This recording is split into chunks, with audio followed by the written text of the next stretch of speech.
La ley de entidades y la reforma financiera de la dictadura en realidad es una pata más, aunque creo que una de las fundamentales, dentro del esquema económico del programa de Martínez de Oz. La ley de entidades entonces lo que busca, como parte del programa de Martínez de Oz, es sacar un poco al Estado, no un poco, bastante al Estado de la economía. La intervención que tenía el Estado regulando, asignando recursos, distribuyendo el ingreso, decidiendo qué sectores de la economía merecían o debían ser promovidos y desarrollados como parte de una estrategia nacional. La idea era que todo eso se desmantelara y que los mercados decidieran por sí solos, porque la visión dentro de esta nueva visión económica era que los mercados eran más eficientes y sabían mejor quiénes eran los ganadores.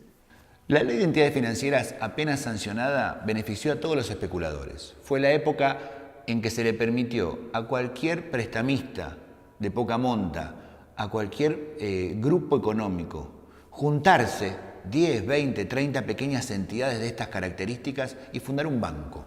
Es decir, concentró el capital en los bancos.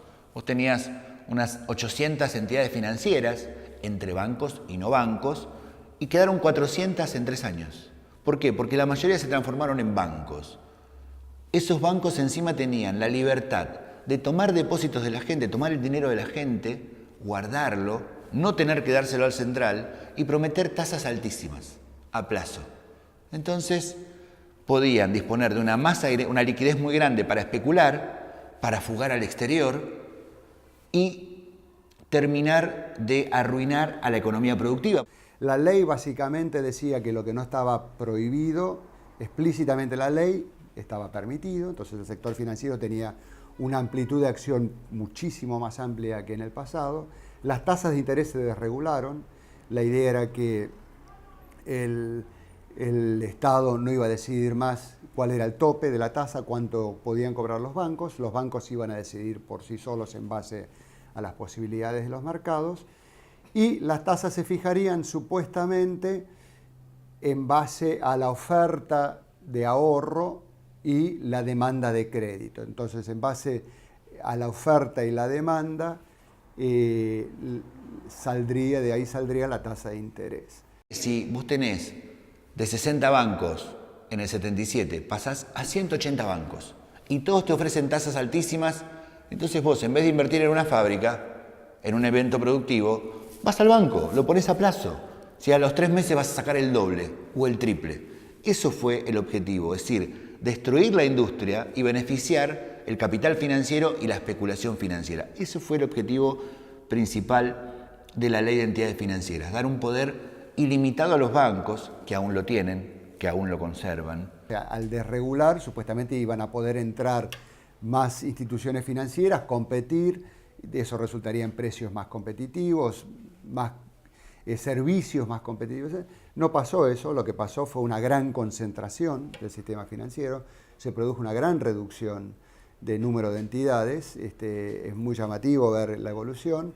También desapareció todo un segmento del sector financiero, esto también parte de la reforma, las cajas de ahorro, las cajas de crédito, cooperativas, instituciones más chiquitas, más locales, que servían a poblaciones más locales, desaparecieron porque el Banco Central, la reforma, la ley de entidades, les quitó poder, por ejemplo, de captación de depósitos, etcétera. Solo los bancos pudieron hacer eso.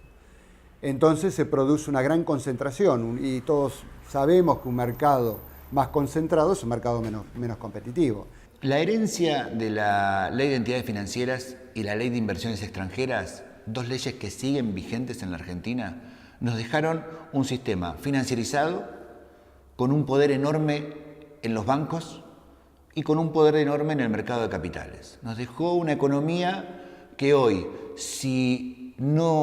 que solo puede conseguir liquidez y puede conseguir dinero a través de los bancos.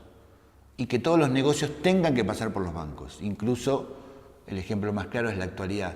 Todas nuestras operaciones si pedimos un crédito, un préstamo, si queremos cobrar el sueldo, si queremos sacar nuestro sueldo adelantado, si queremos viajar con la SUBE, todo pasa por un banco, todo pasa por un fideicomiso financiero.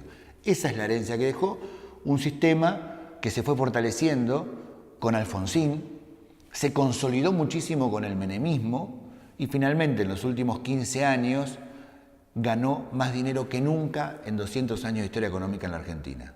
Ahora una parte importante de la ganancia de los bancos sale del bolsillo de los trabajadores.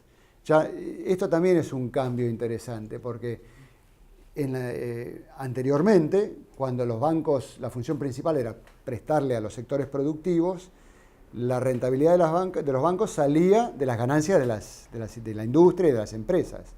Entonces era como la ganancia de los bancos venía de los capitalistas. A raíz de estas reformas, las ganancias pasan a ser principalmente, bueno, vienen del sector financiero y de los bolsillos de los trabajadores, que pagan los intereses de la tarjeta de crédito, pagan las comisiones de la tarjeta de crédito, los comercios también pagan comisiones y ese se ha transformado entonces en la fuente de ganancia de los bancos. Todos tenemos una tarjeta de crédito en el bolsillo y los que no la tienen una tarjeta SUBE que funciona como una tarjeta de crédito. Ese dinero lo administra un banco, con lo cual vos cargas la SUBE, estás llevando dinero también al sistema financiero. Financiarizó la vida cotidiana de cada uno.